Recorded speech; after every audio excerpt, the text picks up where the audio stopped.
I thought my family was perfect until I discovered my dad buried evidence to protect my brother's darkest secret. I grew up believing our home was built on truth. My parents, Ruth and David, were pillars of our small town, volunteering at the church, hosting barbecues on warm Saturdays, and driving my brother Noah and me to every baseball game, rain or shine. Our front porch light was always on, welcoming neighbors and friends with lemonade and warm smiles. But perfect facades have cracks, and sometimes they hide something dangerous. I'm 16 now, and yesterday brought news that shattered everything. I was cleaning out the garage when I found an old wooden chest tucked behind dusty boxes of Christmas decorations. Inside, beneath my parents' wedding album, lay a thick manila envelope addressed to my dad in crisp, neat handwriting. The label read, "Case number 97 to 453, evidence package." My heart pounded. Where had this come from? I pulled out the envelope and found inside a set of photographs showing Noah standing beside the mangled wreckage of a bicycle, his hands bloodied, a torn piece of his school jacket, and a police forensic worksheet listing Noah as suspect. At the bottom in bold letters, bail bond pending. I froze. I knew my brother had scraped his knee and lied about a minor bike accident when he was 10, but this looked like something much worse. My mind raced back 15 years to that afternoon in spring, when Noah disappeared for hours and returned with a story about saving a stray dog from traffic. I'd patted him on the head and called him my hero, but these photos told a darker tale. A child on a wrecked bike, someone hurt, someone's property destroyed. Trembling, I searched the envelope and found another paper, a signed affidavit, Dad's signature scrawled at the bottom. It declared Noah innocent, claimed the incident was an unfortunate mistake by an anonymous writer, and requested all charges be dropped. I, David Peterson, declare under penalty of perjury that these allegations are false, it read. Dad had crafted a lie so elaborate that the local prosecutor had closed the case. No one ever questioned his integrity. He was on the town council after all. My vision blurred. Dad had protected me, yes, but at what cost? I felt dizzy, my legs weak. I staggered back into the house, clutching the envelope like a lifeline. Mom was in the kitchen, humming as she iced a chocolate cake. "Mom," I managed, "what's this?" I held out the packet. Her smile faltered. She set down her spatula. "Honey, it's nothing you need to worry about." Her voice shook. She tried to take the papers, but I held on. "Why did Dad sign this? What happened 15 years ago?" I demanded. Tears welled in her eyes. "It was an accident," she whispered. "Noah was playing near the road. A neighbor's daughter, Tara Miller, rode past and crashed into him. She broke her arm. The Miller family threatened to sue. David was horrified. He couldn't stand the thought of his son in trouble, so he signed that affidavit, convinced the girl had exaggerated. "Mom," I said, voice cracking, "that's perjury. You both lied to the police. You ruined Tara's chance at justice." She sighed, shoulders slumping. "I know, but it was his childhood we were protecting. His first mistake." She swallowed. "I wish I could undo it. But David, your father, he believed he was doing the right thing for his son." I backed away, my chest tightening. My whole sense of family imploded. The parents I believed to be honest had conspired to bury real harm. Tara's broken arm? My brother's secret? They had probably paid hush money or convinced witnesses to stay silent. The envelope contained no receipts, just the affidavit and photographs. But I knew enough. They'd covered up my brother's crime. My mind reeled with questions. Why didn't Mom tell me? Why did Dad think I wouldn't find out? And most importantly, why did they think protecting Noah justified betraying another family's trust?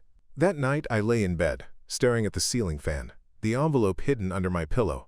My breath caught every time I heard muffled voices downstairs. I felt trapped between childhood loyalty and a growing need for justice. I wanted to confront Dad, demand answers, but what if my mom was right? What if exposing the truth destroyed our family? Puff. Sleep eluded me. I thought of Tara Miller. She must have grown up believing Noah was innocent, probably still suffering from the accident. My chest burned with guilt on behalf of someone else. The next morning, I resolved. I couldn't keep this secret. Trust and justice mattered more than family honor.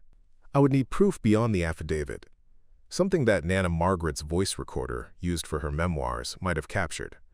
I remembered her visits. She'd bring her old reel-to-reel recorder and record family anecdotes in the living room. Maybe, months after the accident, she recorded Dad discussing disposal of evidence with the family attorney. If I could find that tape, I'd have irrefutable evidence. At breakfast, I watched Dad pour orange juice, greeting me with a cheerful, "Ready for the game today?" My stomach churned. The game, my baseball tryouts, seemed trivial now. My focus was on unraveling a lie built on my brother's childhood. I looked at him, at the man who had stood for integrity in the community, and saw a stranger. I needed a plan. First, collect evidence. The reel-to-reel tapes from Nana's attic. Second, get an anonymous tip to the local prosecutor, maybe Ms. Lee, who had handled the original case. Third, confront Noah. Force him to admit what happened and make amends to Tara before it was too late. And finally, face Dad, ensure he accepted responsibility and the full truth came out in court. My hands shook as I hid the envelope in my backpack. Today, I would begin the quest for justice. The veneer of our perfect family was peeled back, and the truth, no matter how painful, had to surface. Because a crime covered up was still a crime. Update 1.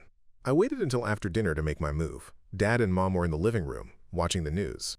The low hum of their conversation drifted through the hallway as I crept upstairs to Nana Margaret's old attic. We'd inherited her house 3 years ago, and she'd never returned to collect her things, leaving dozens of cardboard boxes, trunks, and that reel-to-reel tape recorder perched on a dusty shelf.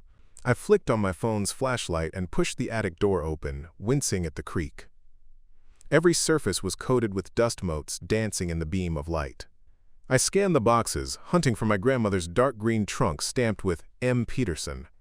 Past baby clothes and holiday decorations, I found it. A battered metal chest with an old brass latch. My heart hammered. I knelt, unlatching the lid, and discovered stacks of family photographs, love letters, and, thick at the bottom, several dusty reel-to-reel tapes marked in my grandmother's loopy handwriting. Family Stories, 1980. Memories of Noah's Accident, 1997. Peterson Confession, Attorney Meeting. This last one caught my breath. I gently removed the tape and cradled it. If Nana had recorded those attorney discussions, it would mean Dad's own lawyer had a first-hand record of the decision to forge evidence. I backed away, keeping the tape clutched against my chest, and turned to go. But a floorboard creaked. I froze. My mind raced. Had Mom come to the attic? Or, worse, would Dad have hidden a security camera up here? I exhaled and headed down the stairs. In the living room, the TV flickered with a Storm Chaser segment. Mom was knitting. I slipped the tape into my back pocket, careful not to rustle. My stomach churned as I joined them. "Are you okay, sweetheart?" Mom asked, looking concerned. "You looked pale just now." I managed a small smile. "Just tired from school." Dad nodded absently, eyes on the screen. They had no idea I was carrying the key to their long-buried crime. Later that night, I set up Nana's tape recorder on my desk. The machine whirred as I plugged it in, more alive than any device I'd seen before. I gently inserted the Peterson Confession attorney meeting reel. The red light blinked, and soon a crackly voice filled the room. "Attorney," indistinct. "Mr. Peterson, if we're going to protect Noah, the easiest route is to have you submit an affidavit claiming no wrongdoing. We'll craft a narrative. No witnesses can contradict your testimony, and the Miller case will close." Dad, voice trembling. "I understand, but forging an affidavit perjury, I could lose my counsel seat, my reputation. I don't want my son branded a criminal or my family name tarnished."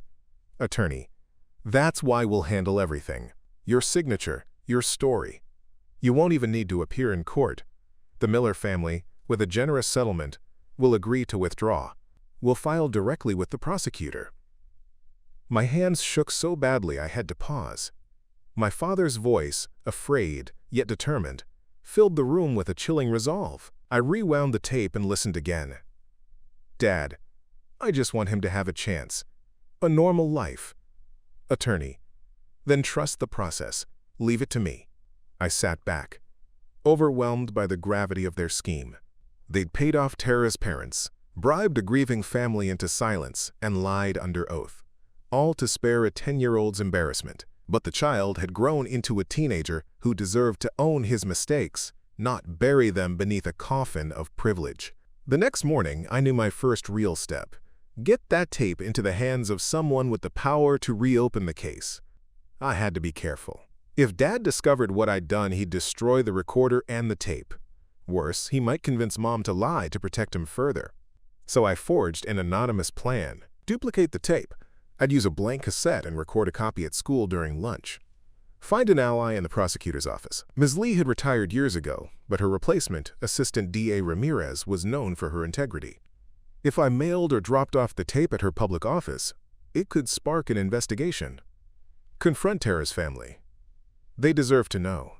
I'd find their address and send a letter explaining what really happened, enclosing the copy of the tape. Force Noah to come clean. Once the official wheels turned, Noah would have to confess publicly. I'd confront him at school, tape recorder hidden in my backpack, and press him until he admitted what really happened. That day at school, I spent every free moment in the media lab, finding an old cassette deck to make the copy. My palms sweated as I recorded Dad's confession onto a blank tape, labeling it only with a date and generic title. Audio evidence, 1997. My heart pounded when I slid the tape into my backpack. After classes, I walked past the courthouse, an imposing granite building, and slipped the envelope under the door marked DA's office drop box. Inside, I placed the tape, a one-page typed note. To Assistant D.A. Ramirez. I have evidence of perjury and a cover-up of a juvenile injury case from 1997 by David Peterson Sr. Please investigate. Anonymous. I taped the box shut and fled, adrenaline propelling me away. That night, I drafted the letter to the Miller family, enclosing the duplicate tape and explaining everything I'd uncovered. My hands trembled as I sealed the envelope, addressed it to the Miller family CO Tara Miller, and dropped it in the mailbox. Sleep came at last, but dreams were haunted by Dad's pleading voice and images of Tara's broken arm.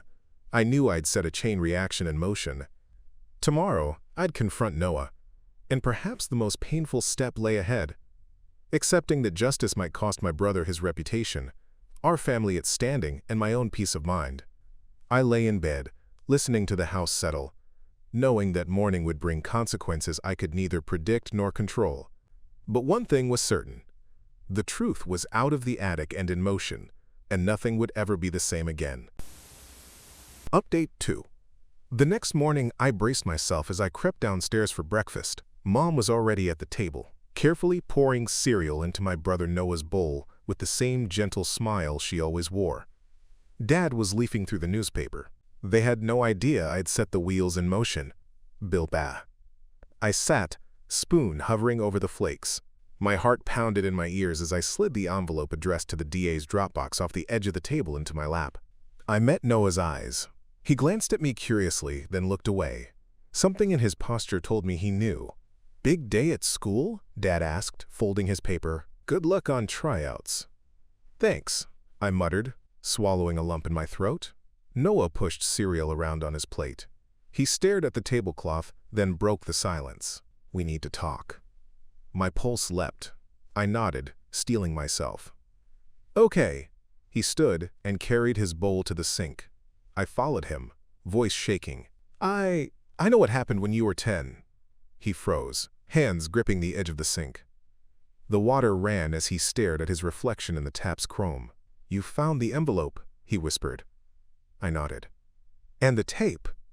He closed his eyes. "I know," he said, voice low. "I've been waiting for this." My throat burned. "Why didn't you ever tell me? Why did you let Dad lie for you?" He turned to face me, jaw clenched. "I was 10, Emily. I thought if I told the truth, I'd lose everything. My friends, the chance to play ball, Dad's respect. He said he'd fix it. He made it disappear." "I'm not 10, I said quietly. "I can't just let it disappear." He ran his hands through his hair. "You sent a tape to the DA." I swallowed. "Yes." Noah's expression went blank. You? Why? We can talk to Dad. We can fix this together. I shook my head. Fix how? By lying again? I couldn't. Tara deserves justice. He stared at me. Hurt and fury twined in his eyes. You betrayed me. I betrayed your secret, I corrected, because you never owned it. Dad covered it up. Noah slammed a fist into the counter. Dad protected me. I was a kid. And you hurt someone else, I countered. Tara broke her arm. She deserved an apology. Noah's face twisted. He spun and stormed up the stairs, leaving me trembling beside the sink. I knew this fight was coming, but the pain of watching my brother walk away cut deeper than I'd anticipated. Ripples through the family. Over the next 24 hours, our home felt like an awkward limbo. Dad didn't say a word at dinner. Mom kept her eyes fixed on her plate. Noah retreated to his room.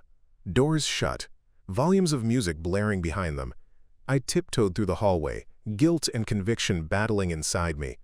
That evening, Mom found me in the living room, faint glow of the TV flickering across my face as I stared at the seat where Dad always sat. She sat beside me in silence, then asked, voice trembling, "Did you really send the tape?" I nodded. I did. She pulled me into a hug. I'm proud of you for wanting what's right, but you have to understand. Your father believed he was saving our family. I understand, I whispered. But the truth needed to come out.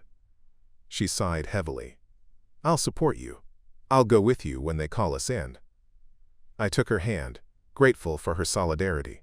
But between us lay a chasm too. We disagreed on how to heal Noah's wounds. Official notification. 2 days later, I received a letter in the mail stamped County District Attorney. My hands shook as I opened it. Case hash 97 to 453. We have received new evidence regarding the juvenile incident involving Noah Peterson. You and your family are requested at the DA's office on Thursday, May 22nd, at 10 a.m. for a confidential hearing. Please bring any relevant documents. My pulse raced. Thursday was 2 days away. I immediately went to Dad's study and pulled the original affidavit and photos from my backpack. I placed them on his desk, alongside the DA's letter. When Dad came home that evening, he walked into his study and froze at the sight. His face turned ashen. "Dad," I said softly, "they want us to come in." He swallowed. "You sent it," I nodded. "They have to know the full story." He sank into his leather chair, running a hand through his hair. "I'm proud of you for standing up, but you've doomed me. My reputation, our family name." I met his gaze. "We can face it, together or apart." Confronting the past. On the morning of the hearing, Dad, Mom, and I sat together in the DA's waiting room, 3 defeated souls. I held the duplicate tape in one hand and the affidavit in the other, their weight heavy in my palm.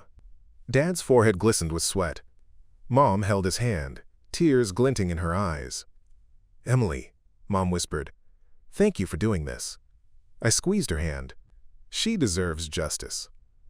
When our names were called, we followed Assistant D.A. Ramirez into a conference room. She was a stern woman with sharp eyes that softened as she scanned the materials. She asked Dad to recount the original incident, then played a short clip from the tape, the attorney advising perjury, Dad's voice trembling as he agreed. Ramirez turned to Dad. "Mr. Peterson, perjury is a serious offense. Why did you sign that affidavit?" Dad's voice broke. I panicked. I loved my son. I thought I was protecting him from a mistake, but I realize now I took away someone else's chance at justice. Ramirez nodded. "And you, Ms. Peterson?" She gestured to Mom. "Complicit in this?" Mom lowered her gaze. "Yes. I was afraid to speak up." Then Ramirez looked at me. "Emily, thank you for your courage. We will reopen the case, subpoena witnesses, and work with the Millers to ensure proper restitution. As for your brother, there's leniency for juveniles, but he must acknowledge responsibility publicly." Noah sat beside us, arms folded, head bowed. He hadn't spoken. Now, he looked up, eyes red. Ramirez addressed him. "Noah, the court will require a formal apology to Ms. Miller and her family. As part of juvenile adjudication, you will write it yourself. Noah exhaled, shoulders sagging. I understand. A fractured unity. We left the DA's office in a silence that felt like walking underwater. Dad kept his arm around Mom. I trailed a step behind, watching Noah shuffle ahead. The family we'd been, united, smiling, was gone. In its place stood a trio bonded by scandal. Back in the car, Dad cleared his throat. I ruined everything. Mom shook her head. We can rebuild. Together. I glanced at Noah in the rearview mirror. His eyes were distant. He has to face it, I said. Own his part. Dad exhaled. I know. You did the right thing. The car drove on. The morning sun glinted off the windshield. We were headed home. But this time our home felt unfamiliar. A place marked by truth and the long work of repair. Update 3. The morning after our DA hearing, an uneasy quiet settled over our house. Dad rose early and brewed coffee in silence. Mom busied herself with breakfast, eggs, toast, and anxiety. I sat at the kitchen table with a notepad, planning Noah's formal apology letter. It had to be honest, express remorse, and acknowledge the pain he caused Tara and her family. When Noah finally emerged, his eyes were red-rimmed. He sat down and stretched in a deep breath. Noah, I wrote it. Let me read it to you. He unfolded a crisp sheet of paper and cleared his throat. Dear Tara, I want to apologize for the accident 15 years ago. I was riding my bike without looking, and you suffered a broken arm because of my mistake. I'm sorry I didn't speak up, and that my father and mother covered it up. You deserved the truth. I promise to make amends and to always take responsibility for my actions. Sincerely, Noah Peterson. He looked up. Is it okay? His voice was small, vulnerable, Noe. I nodded, tears pricking my eyes. It's perfect. Mom reached over and placed a hand on his arm. Very brave. Dad swallowed. Thank you, son. Delivering the apology. That afternoon, we drove to the Miller residence, a modest house on Elm Street. Tara, now 25, with shoulder-length brown hair and a gentle calm, opened the door. Her mother, Mrs. Miller, stood behind her, eyes guarded. Noah stepped forward, handing them the letter. His voice shook. Please accept this apology. I know it doesn't undo the past, but it's the first step in making things right. Tara read the letter silently. Then she met Noah's eyes. Thank you, she said quietly. I've wondered what really happened all these years. Mrs. Miller stepped forward. We received your tape and your letter. It took a lot of courage for you to come here. She glanced at Dad and Mom. Your parents could have paid damages, but truth is more important than money. Her gaze softened. We accept your apology, Noah. There's still a scar, but this helps. Noah exhaled, relief and remorse mingling on his face. I'm so sorry, he repeated. We stayed for coffee. Tara told us how the broken arm affected her career as a dancer. How the lingering injury forced her to abandon her dream of ballet. Hearing that, Noah's eyes filled with tears.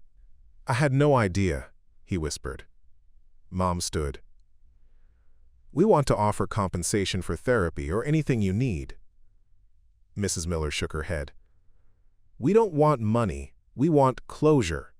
She handed Noah a small, framed photo of Tara as a child, smiling. Proof that she had healed. In part.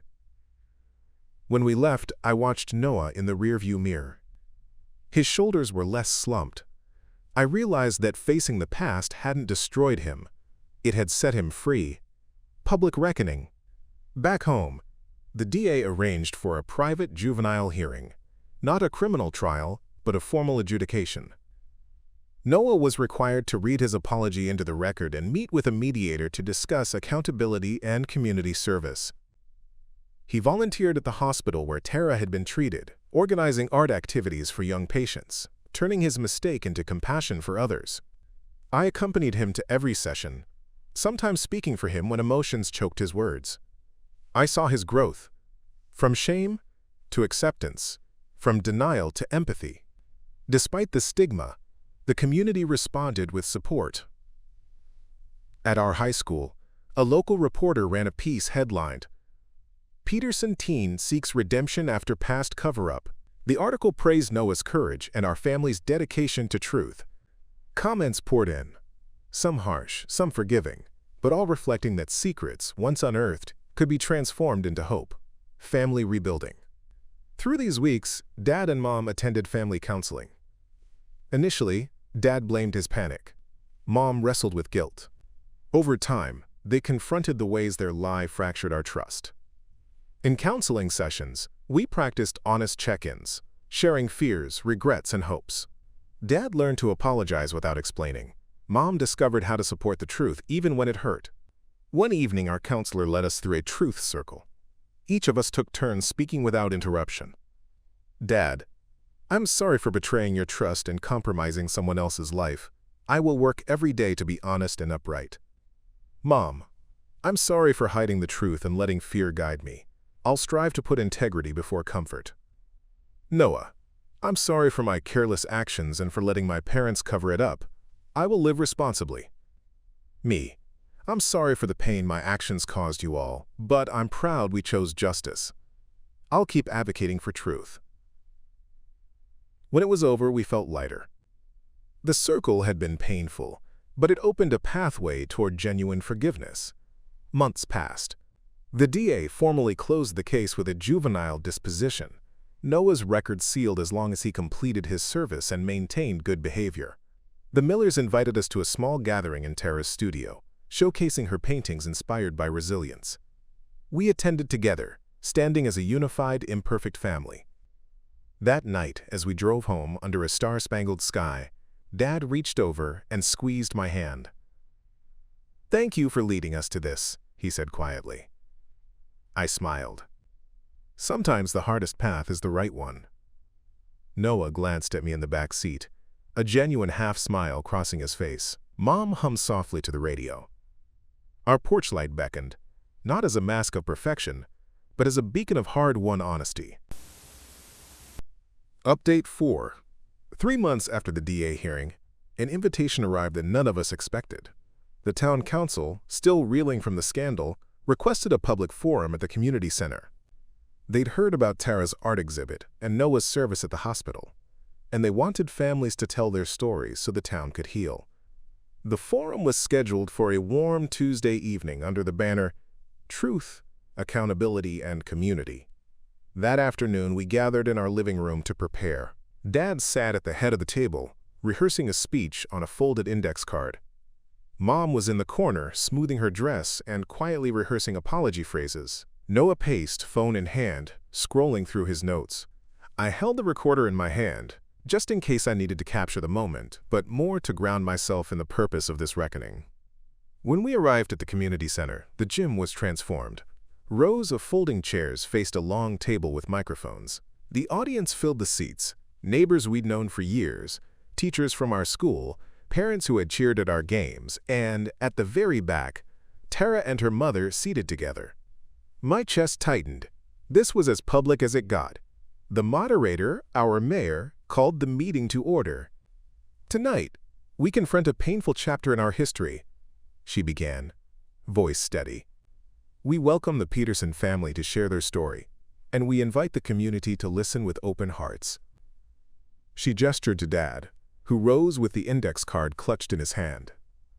"Dad," voice wavering, "good evening.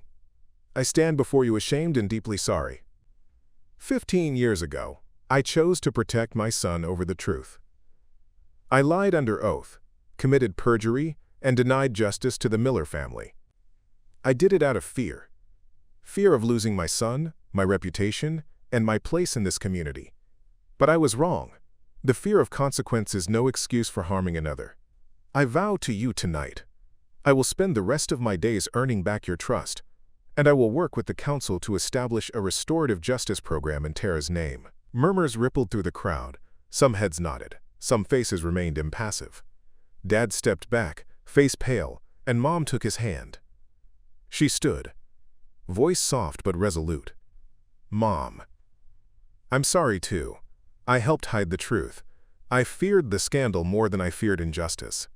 I promised to support my husband, my children, and the Miller family in any way I can, through truth, service, and honest dialogue. Next, the mayor gestured to Noah. He swallowed, stepped to the microphone, and read his apology letter aloud. His voice quivered at first, then steadied. Noah. I apologized to Tara and her family for the pain my actions caused. I failed to speak the truth, and my parents covered up my mistake. I'm sorry for every day you believed I was innocent. I will continue serving others and ensure no one, no matter how young, escapes accountability. He closed his eyes, then looked up at Tara. Their eyes met for the briefest moment before he stepped away. The gym fell silent. Finally, the mayor invited community comments. One by one, people came to the microphone. Mrs. Henderson, neighbor. Thank you for your bravery. We all make mistakes, but owning them is what matters. Coach Ramirez. I saw Noah volunteer at the hospital. He's learned from this. I support him. Mr. Lewis, business owner. We lost faith, but this gives me hope that our town can be better. When it was Tara's turn, she rose gracefully. The room held its breath. Tara, voice clear. I was 10 when my arm broke, and I wondered why no one ever told me the truth. I spent years in pain and confusion. Today, I forgive you, not because the past is erased, but because I choose to move forward. I accept your apologies and pray we can all learn from this. Her words hung in the air like a benediction. The audience rose in a standing ovation.